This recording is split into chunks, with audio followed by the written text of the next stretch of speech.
Thank you, Dan. Now, attendees, you've heard about the paths to working with DARPA, and we've touched upon how to structure your communications with the agency. Up next, this session will cover those practical, actionable strategies for crafting your proposals. You're going to hear these directly from the people who live this every single day. So let's give them a warm welcome.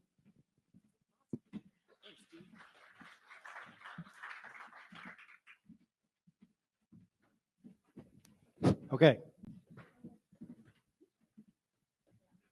So we're going to try to sort of wrap things together here today. Is this on? Yeah. You've heard a lot this morning and a lot of advice, and we want to have try to have a little bit of fun with it and play sort of a game on, first of all, what are the classic missteps, the classic mistakes that we see over and over, both from a contracting side and from a program manager side, and then switch over to some tips and tricks for success. We're going to try to we're going to talk straight. We're not going to sugarcoat it. We're going to try to give you some direct, actionable insight here. So let me start it out by finding the clicker and switching. Can you switch to the next slide, please? We have this sort of game show we're going to run here about classic proposal missteps. And you might not know what all these are. We might not get to cover them all. But what I'd like to do is start with John, and then we'll work our way down the line this way. You can pick off the checkerboard here and sort of expand upon that classic misstep. Let's try not to repeat any. Or you can make up your own if whatever you're thinking doesn't quite fit into these 8 categories. So, John, I know you have one that doesn't fit into the 8. So let's start with you. Okay, right off the bat, in true contracts fashion, I think the buzzword that I would probably mention is something is better than nothing, as something to try to avoid. I think Simon just brought home a session or two ago the point about compliance, and that's been talked about a number of times throughout the day. And maybe this could be a reiteration of that, but maybe in a little bit more detail. So it could be, pay attention to, are we asking for a volume 1 and a volume 2, and don't forget the volume 2, or are you proposing subcontractors? When we put in the announcement that if you propose subcontractors, you need to have the same level of detail in terms of supporting documentation and a proposal for the subcontractors. And that is super important, both for the PMs, I think, because Andy mentioned cost realism. So they're assessing whether the proposed cost or hours or travel or whatever is realistic to the program. And then when it gets to our side of the fence and contracts, we're looking at cost reasonableness. So we're going into a little bit more detail and assessing that. And so we're going through a fact-finding process. And if we're missing a bunch of supporting documentation, or we're missing an entire proposal from a subcontractor, that adds a ton of time to the process. And Mac and I, one of the taglines in our presentation was sort of contracting at the speed of relevance. So these PMs have limited amount of time, and so we're motivated to get these agreements in place quickly. So anything you can do there to get the complete proposals, all the supporting documentation. Pay attention to your Excel. If there's errors in your Excel, or you're hard coding something into a spreadsheet and breaking a formula, that could throw, and you're moving quickly, that could throw your proposed cost off and end up adding time to the process. So, okay, that's what I got. Chris, what do you think? All right, I'll go with a la carte. And so I think what this is referring to is the idea that there's a proposal that comes in, and it's like, I'm trying to solve problem A, and then in the same proposal, it's like solutions like 1, 2, maybe 3, how about 4, maybe 5 also could be used to solve problem A, right? And then I think in my experience, I've seen the probability of an a la carte proposal is directly proportional to how many proposals they have submitted to DARPA in the past, right? So, and then another thing I've seen too is, okay, problem A, okay, solution 1, and then buried in a risk mitigation is actually solution 2 also. But like that, no, that's not that. You're not mitigating solution 1. That's a new thing, totally, right? And so it's it's hard, because I think proposals are, I think about, again, academic, wrote lots of NIH, NSF, performer on 2 DARPA programs. It's like this idea that, this is me talking here. Like, I think this is more like a job application than like a grant proposal. Like, you are applying for a specific opportunity in space and time to address a specific problem in this, like in an interesting way, right? And so they did just like rolling up whatever you have going on in the lab or at your company and just packaging it, just like throwing it over the wall. Like, that's almost certainly never going to win. And yeah, so a la carte is definitely a and just the annoying thing is, like, solution 1 would have been great. Like, that would have been the thing, but now you titrated out all the interesting details with this other stuff, and you're working against yourself, right? So, very cautionary tale about the a la carte approach. Yeah. So put your stake in the ground. This is what I propose to do. Yeah. Right? Commitment, right? Yeah. Like, right. Yeah. Exactly. Good one. Thank you, Sean. So the phrase, you've heard the phrase, do as I say and not as I do, right? Okay. Don't do that. I don't have a good pithy way to say it, but probably you guys have talked to us, right, prior to a proposal coming out, right? We've had lots of conversations. We've had lots of interesting engagements. There was that thing we talked about that one time, and I love that, right? Like, I was really engaged and you were really engaged and we loved it. And then the solicitation comes out. Okay? Answer the solicitation. Don't try to write a proposal that like harkens back to and winks and nods to that conversation we had that one time about that one thing that was super exciting. I am writing the solicitation. This again comes with like shepherding, right? Shepherding the process for acquisition, right? Respond to the thing that's in front of you. This is what I did. Don't go back to what I said, right? Because probably the ideas have evolved, and really that solicitation is the thing that needs to be answered. That is the thing that you will be, again, speaking of compliance. So that's a classic misstep. It's not like a wink and a nod. There are no points, right, for indicating to me in some sort of way, right? Because there's other reviewers reviewing the proposal that like we had that conversation. And it was a really fun one. Okay. So just focus on what's in front of you. I'm going to go with just believe me. I knew you were going to pick that one, by the way. Just okay, fair enough. Yeah, we can't. So we won't, and we can't. It's an unfortunate thing. I've seen some very good performers that I've had be great performers for me come in with a second proposal, expecting me to use what I had done with them on the previous proposal to, let them basically get around the page count because they didn't have to spend 3 pages talking about that great stuff. The problem is that they're different reviewers, and I can't evaluate based on that. So I know most of you folks are starting your DARPA journey, so you won't be there, but hopefully when you do your DARPA journey, it'll start with a small project. Maybe it'll start with something huge, but most of the time it starts with a smaller project that leads into a bigger project. Make sure you cover all of that.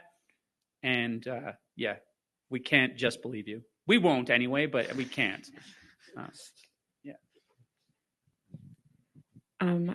I love all of these, so I am going to have a hard time picking one. I think that my favorite right now is know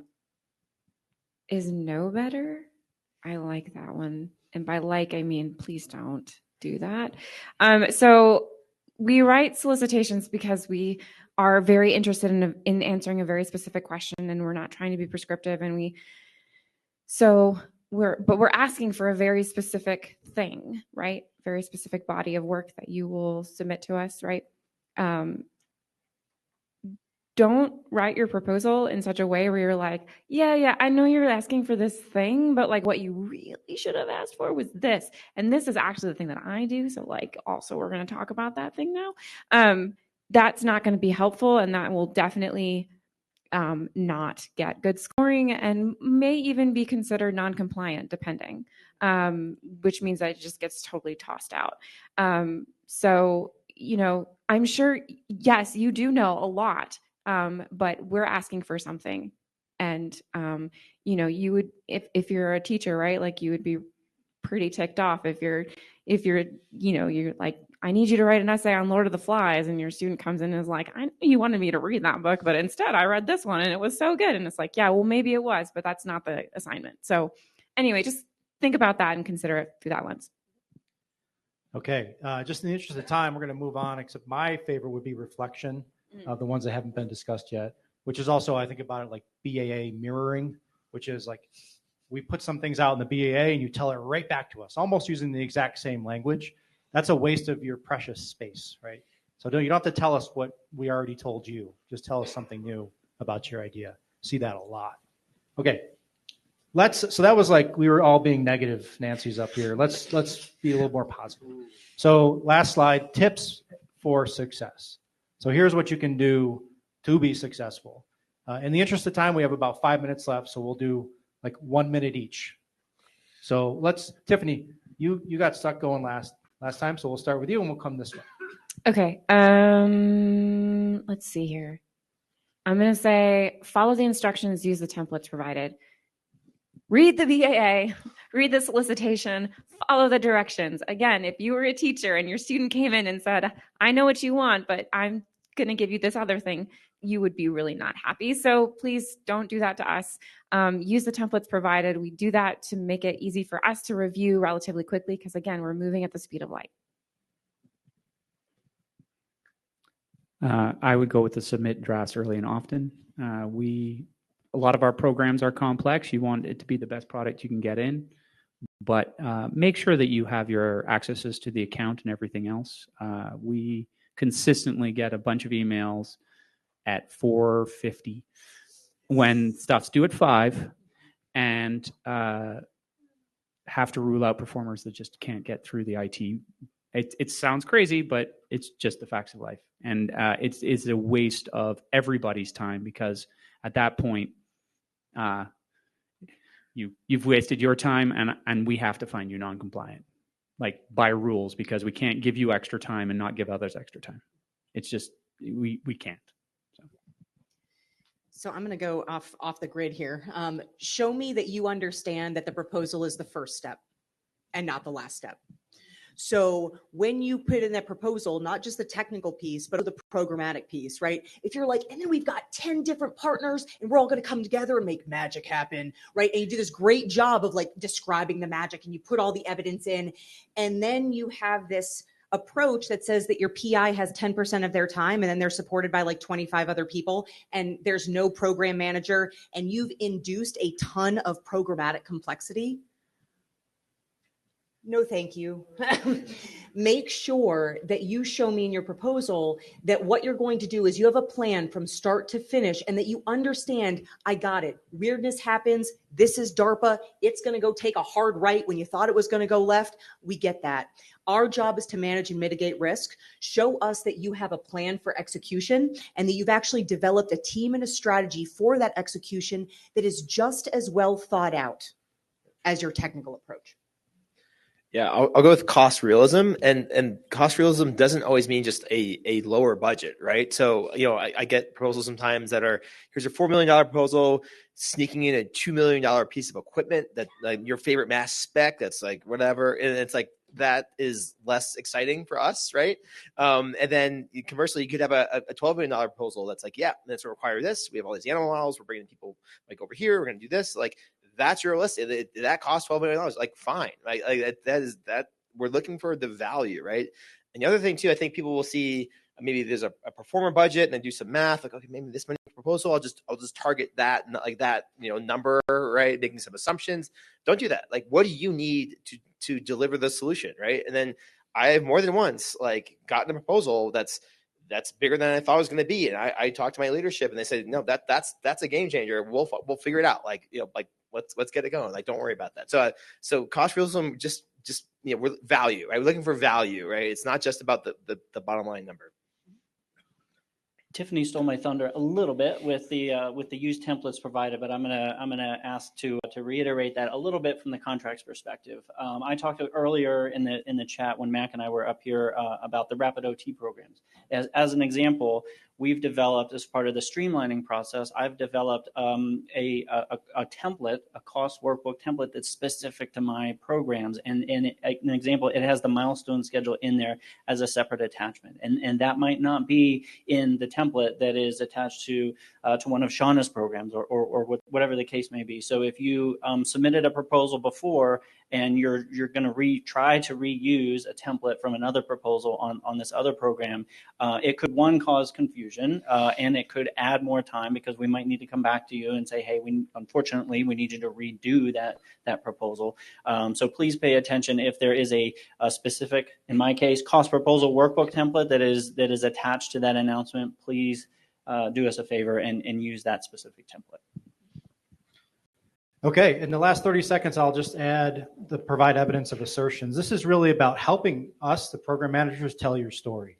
Because what happens after, well, as part of the source selection process, at some point, we like your proposal, we want to fund it. We have to convince our leadership, a source review official typically, that taxpayer dollars should be invested in this project that you proposed.